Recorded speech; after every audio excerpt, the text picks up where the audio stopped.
Qu'est-ce que c'est que cette merde? Qu'est-ce que c'est cette merde? Cette merde, c'est le nouveau projet de restauration dans lequel je vais me lancer. Sauf que cette fois-ci, c'est pour moi, enfin pour ma fille, qui jusqu'à présent roulait avec ce petit quad. C'est quand même autre chose, quoi. Donc c'était un Pocket 50 cm3 qui était vraiment trop petit maintenant pour sa taille. J'ai donc dégoté ce tas de merde qui est dans un état de délabrement avancé. Il est pas si vieux, c'est un 2017. Sauf que depuis 2017, il dort dehors et il a dû en voir passer des vertes et des pas mûres. Je te rassure, je l'ai pas payé. Je l'ai pas payé, je l'ai échangé. Échangé contre une bouteille de Jäger. Comme quoi, avoir des potes alcooliques, ça peut permettre de faire des fois des bonnes affaires. Bon, bonnes affaires... il y a quand même un sacré chantier. J'ai chiffré vite fait là, à la louche le budget global pour le refaire vraiment nickel. Je l'estime entre 300 et 400 euros quand même. Alors j'étais pas trop décidé à le faire, sauf que j'ai regardé un peu les prix et ben, cette saloperie en neuf ça vaut entre 900 et 1000 balles quoi. Donc dans l'idée, ce qu'il va y avoir à faire déjà...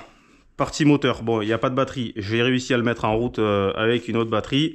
Léger problème constaté au démarrage ici, ben, il en reste encore. Il y a eu une grosse fuite d'huile entre le joint d'en base et le bas moteur. Donc ben, déjà, il faut sortir le moteur du cadre, ouvrir. Je pense qu'à y être, je ferai piston segment, c'est parce que ça coûte là-dessus. Pochette de joint complète, contrôle de la bielle, roulement de vilo, etc. etc. La base. Le carbu, dès que tu ouvres le robinet d'essence, il pisse. Donc pareil, grosse révision du carbu à prévoir. Donc j'ai pas précisé, il s'agit d'un moteur 125, moteur de Dirt là, ben, c'est la même chose que j'ai monté là-dessus. Sauf que celui-là, il n'est pas en boîte 4 manuel comme l'autre, c'est un boîte auto. T'as marche avant, marche arrière et neutre. Ensuite, niveau châssis, là il y a clairement un petit problème. Donc tout est branlant, il y a du jeu de partout. La ligne d'échappement, de ce que j'ai vu, elle n'est pas percée, elle est bien rouillée, mais bon, décapage, peinture haute température, ça devrait le faire. Le cadre, je le mets à nu. Préparation et peinture complète. Je dois refabriquer un pare-choc à l'avant qui n'est plus présent. Ici, la boucle arrière, elle a cassé, donc il faut aussi que je refabrique une boucle arrière. Donc il y a un peu de travail de soudure. Ici, c'est pareil, normalement, on a un arceau là, qui est censé éviter que l'enfant puisse... mettre les pieds dans les roues, je suppose. Ça, je vais le supprimer. Je pense que je vais faire un arceau ici. L'essieu arrière, je sais pas si tu le verras, mais il est comme ça par rapport au cadre. Alors ça, je pense que c'est juste parce qu'il est pas du tout bien réglé ou pas serré et il a tourné. Donc pour la partie châssis, il y a quand même du gros taf à faire. Et ensuite, partie esthétique, bien sûr, tous les plastiques, ça dégage. Kit plastique neuf complet, selle neuve, tout ça c'est pareil, ça se trouve très facilement. Au niveau des commandes ici, de ce côté, c'est censé être le frein avant qui est à câble là-dessus. C'est des tambours devant. Bon, ici, le levier, ça c'est pété. Donc, ils ont mis à la place un mètre cylindre qui vient d'une autre moto. Du coup, le frein arrière se trouve du mauvais côté. Donc, moi, je vais racheter un mètre cylindre de frein arrière qui repassera de ce côté comme c'est d'origine. Je vais racheter un levier de frein avant avec les câbles et poignée de gaz. C'est tout en un seul bloc. Et niveau faisceau, ça a été un peu bricolé là. Bon, ça, on va refaire ça propre. Hein. Soudé, gain thermo, ça c'est le câble qui va au relais de démarreur. Déjà, le démarreur, lui, je l'ai testé, il fonctionne. Les témoins de neutre et de marche arrière fonctionnent. Le coupe-circuit, ça fonctionne. Donc déjà, niveau électricité, voilà, il y a un peu de travail, mais c'est pas le plus problématique. Allez, je pense que l'état des lieux est fait. On sort le moteur et on l'ouvre.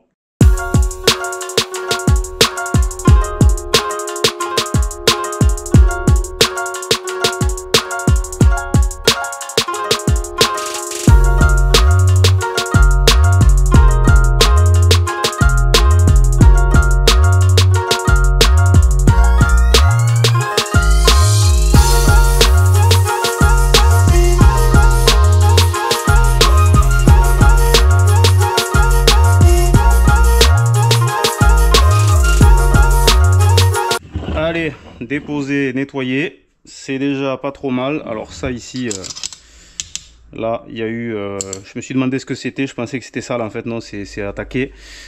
C'est parce que la batterie est juste au-dessus et ça pour moi c'est une batterie qui a pissé de l'acide. De toute façon ça se voit ici aussi là.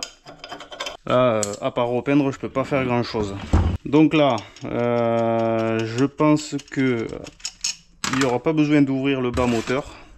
De ce que j'ai vu, moi, donc je l'ai fait tourner les vitesses marche avant, marche arrière, ça fonctionne. Donc on va faire ça, on va en profiter pour regarder donc l'état du cylindre, etc. Le jeu dans la bielle. On fera tout ce qu'il y a à faire, une pochette de joint complète, de l'huile, une bougie neuve, et puis roule ma poule.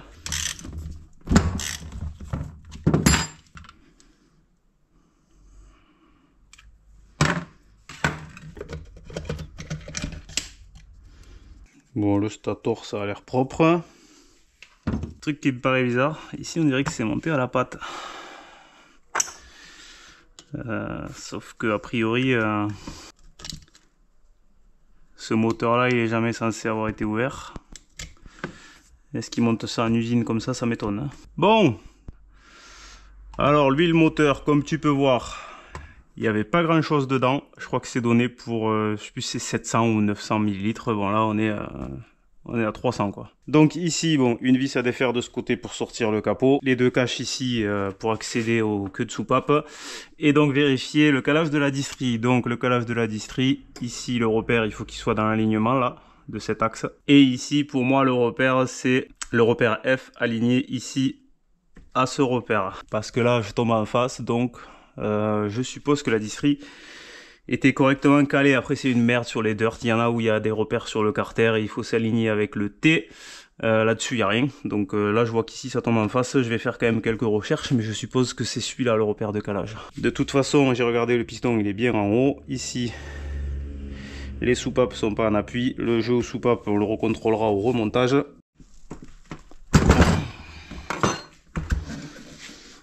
Donc ici on a accès au tendeur de shed. Hop. Moi j'en ai jamais ouvert de ces moteurs, mais je suppose que c'est comme ça que ça marche. Ça n'a pas l'air bien compliqué non plus. Hein.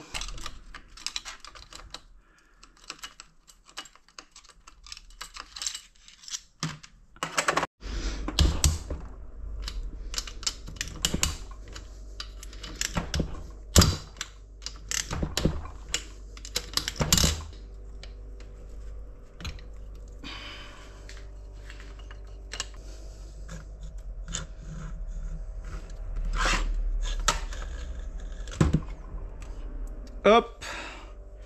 Oh la tête des soupapes. Un petit doigt le truc.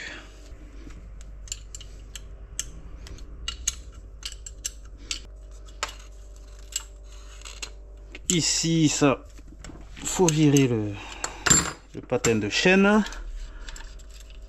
Ah, comment c'est branlé ça? C'est une roulette.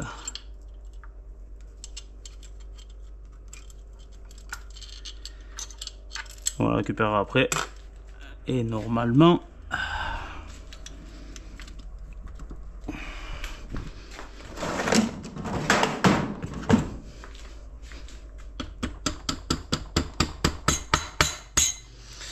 ouais, ça va monter à la patte.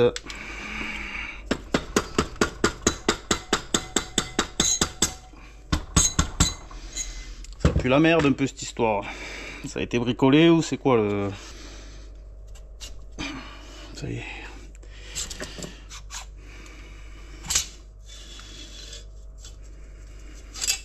Ouais, c'est bizarre, il y a de la pâte.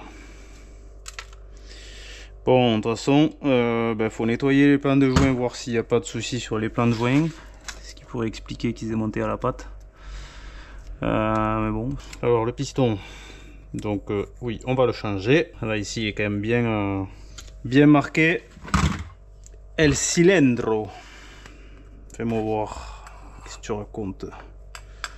Bon. Bon, il n'y a rien de fou. Rien de fou. Non, cylindre. Nickel. Alors, le jeu dans la bielle. On va enlever le piston, on le verra mieux. Ici, dans les roulements de vélo, ça va. Je vais ouvrir de ce côté.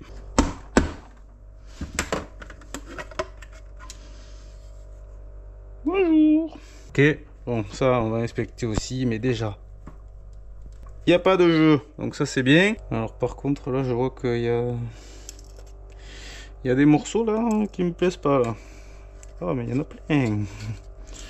Il y en a plein. Qu'est-ce que c'est ça? Des bouts de plastique, on dirait. Alors ça, va falloir trouver d'où ça vient.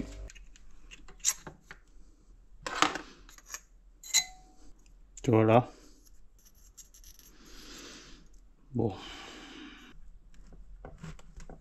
Non, c'est nickel, il n'y a pas de jeu dans la bielle non plus. Donc déjà, bon, on ne devrait pas avoir à ouvrir le bas moteur. Par contre, certainement tout démonter le système d'embrayage. Pour trouver d'où viennent ces morceaux là, il y a quelque chose qui est en train de se barrer là. The next day. Allez hop, ça part en ouverture moteur. J'en ai plus rien à foutre. Déjà parce que les petits morceaux de plastique là dont je te parlais, qui se promènent un petit peu partout dans le carter, regarde au fond là, il y en a plein là. J'en aperçois aussi par les carters là, donc à l'intérieur ça doit être plein de merde, donc il faut que j'ouvre pour nettoyer ça.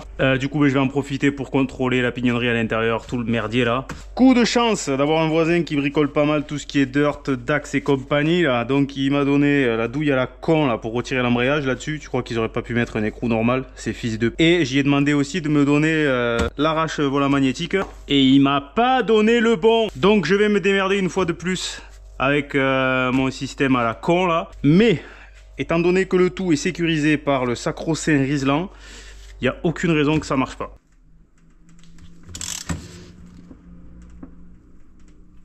Oh, il est serré fort. Oh, échec. Deuxième essai. J'ai doublé les Rislan, plus d'autres Rislan pour tenir les Rislan. Ça commence à coûter cher un Rislan. J'y crois pas une seconde.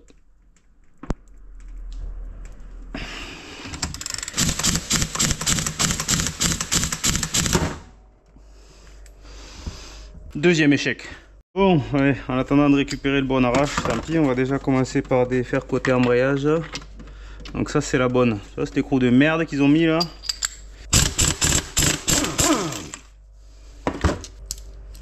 Donc là il y a une rondelle qui a un sens en plus parce que c'est une rondelle incurvée. Ok. Ça c'est la rondelle de verrouillage de l'écrou. Ok, donc j'ai jamais ouvert ces embrayages là, mais ça n'a pas l'air trop compliqué. Ici il y a un clip à dégager.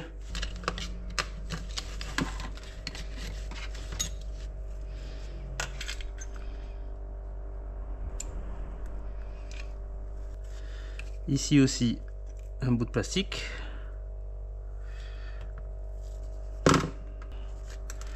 Encore un morceau. Est-ce que c'est pas tout simplement un embrayage qui part en miettes? Encore un morceau. Là il y en a partout là aussi. Ah bah oui, j'ai trouvé les morceaux. Mais c'est bon. Voilà.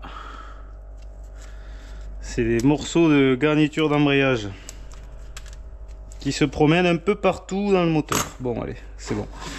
Donc un kit embrayage à commander.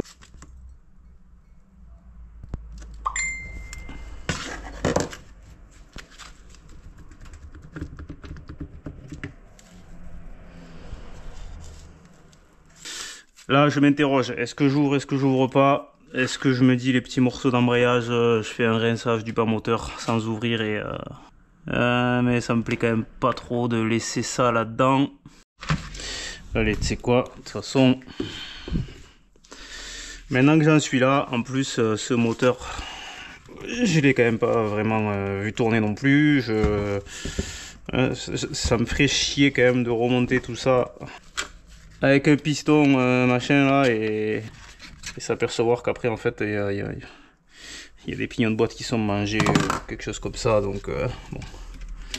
Inspection générale.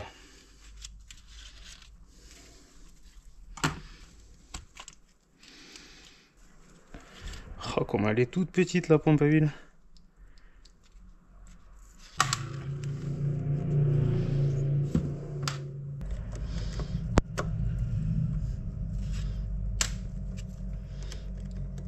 Ah putain, elle est trop grosse pour rentrer dans les trous. C'est bien la première fois qu'on me dit ça. Ah putain, c'est bien des Chinois pour faire des trous aussi petits. C'est la même ça. C'est la même. La même? Oui, la même. C'est quoi ce clip de merde? On s'en fout. Allez, je me démerde pour trouver l'arrache et je reprends. The next day. Est-ce qu'on va arriver à l'ouvrir ce moteur? Je vous le demande. Donc j'ai pas pu avoir l'arrache officielle pour cette merde. Donc j'ai déniché un autre arrache à griffe comme ça là. Il est un petit peu mieux que ce que j'avais. Peut-être que là ça a fonctionné. On est un petit peu plus dans l'axe et on dirait que les griffes portent un petit peu mieux en dessous. Est-ce que ça va suffire à le contraindre d'obtempérer?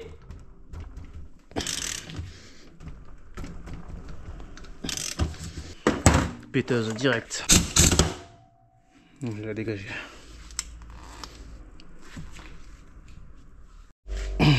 T'inquiète pas mon gars, des idées à la con j'en ai plein.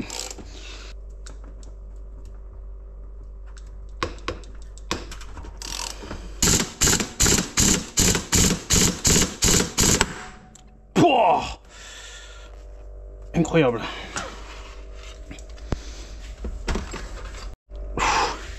Incroyable. Incroyable comment il est monté serré. Alors, c'est qui le patron? C'est moi. Ah mais il va me baiser lui. Il va me baiser quand même. En fait, celle-là s'y est part, plus jamais je la retrouve. Ah, nickel. Bouge plus. Voilà. Ça pue la merde. Yeah! Clé à choc, c'est la vie. Donc ça c'est la poulie qui entraîne la pompe à huile de l'autre côté. Donc elle est entraînée avec la chaîne de distribution. Ici du coup c'est le tendeur de chaîne. Et donc ce tendeur il est tendu. T'es tendu! T'es tendu comme une crampe. Par ce petit orifice, voilà, le tendeur il monte là avec un ressort, c'est tout con. Hein. C'est tout con. Ah, par contre, regarde ici là.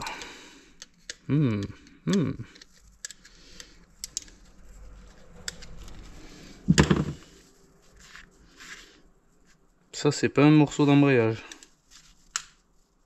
Je sais pas ce que c'est.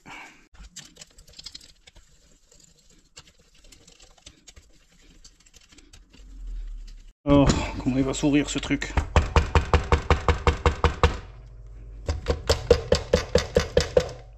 Facilement, j'ai l'impression. On va virer la chaîne peut-être quand même d'abord.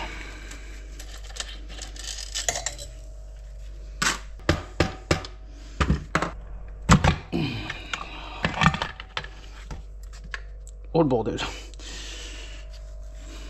Oh le bordel.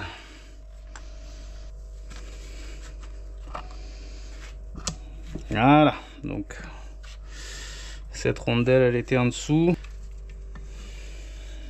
Regarde pourquoi j'ai voulu ouvrir. Il y a des morceaux partout. Et surtout, donc je voulais pouvoir inspecter tous les roulements. La boîte en particulier, hein, ça reste un moteur de dirt.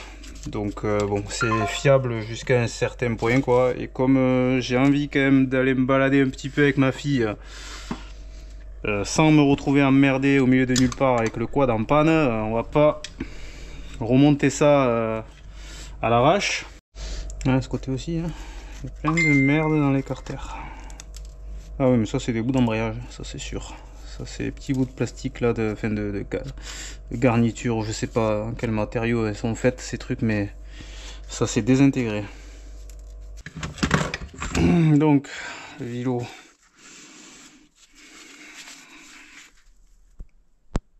Non ça c'est bon. Oui, ils sont montés serrés sur le vélo mais pas trop serrés dans les carters. Ben voilà. En inspectant bien, j'ai trouvé encore d'où viennent les autres morceaux de plastique du tendeur de chaîne. Je sais pas si ça se verra, mais ici il est creusé là, sur une bonne moitié là. Donc ça a changé aussi. La boîte, ça m'a l'air pas mal.